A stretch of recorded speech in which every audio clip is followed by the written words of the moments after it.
Good evening, Dean Davison, live weather blogs.com meteorologist here. Overnight outlook time. Let's take a look at current temperatures around the Roanoke Valley. 28 in Gay Lacks, 21 in Blacksburg, 30 in Roanoke, 29 Bluefield, 23 Lewisburg, 25 Hot Springs, 26 Lynchburg, 28 Danville. So cold night here in the Roanoke Valley.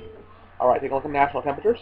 Cold air penetrating here. We got 20 degrees in Santa Fe, 16 in Minneapolis, 19 Billings, 16 Salt Lake City, 34 in Seattle. And we got warmer temperatures here, 53 here in Dallas, 71 in Miami, where they're playing the Orange Bowl at this current time, 32 Washington, 30 Boston, 35 Louisville, 42 Atlanta, 53 in Dallas, and 50 in New Orleans.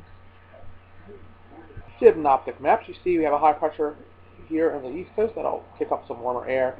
Not too warm, though. We're talking about only in the 40s this week, no longer than 50. We have another cold front approaching in from the north and the west, and a little bit of precipitation on the west coast. We move along. We'll see what happens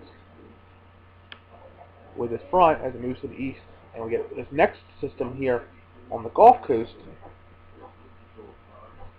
This is going to project itself to the east. What will happen? We'll have to see how that works out. Will this become the next Maurice, or with this next Clipper coming in? We'll have to see how that all works out. Here, and we're going to go 3 to 7 days now. What we have here is day 3 as it moves off the coast, and this Clipper in southern Michigan, southern Canada, will project itself to the east.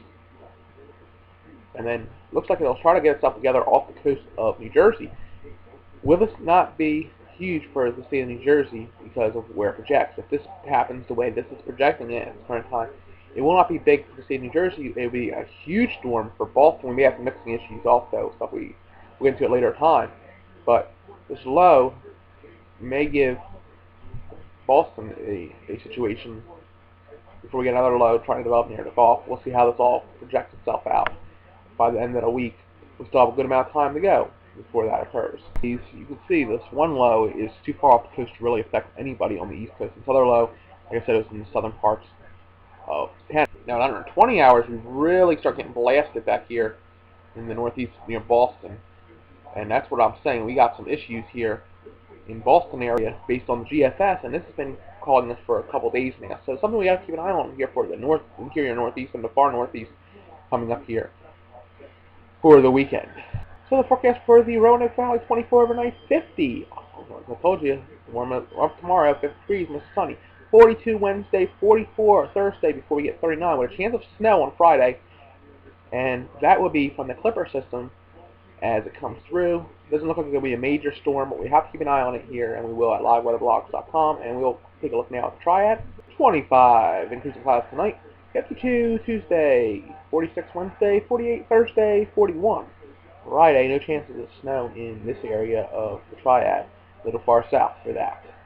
All right, I'm going to show you one more thing. Look at my blog I did earlier today. This is being a promo at Blogs, wasn't a severe weather blog, but it's on the Dixie Alley and about some of the outbreaks in Dixie Alley and information about the storms here over the weekend. And look at all these pink areas. I want to tell you about the pink areas.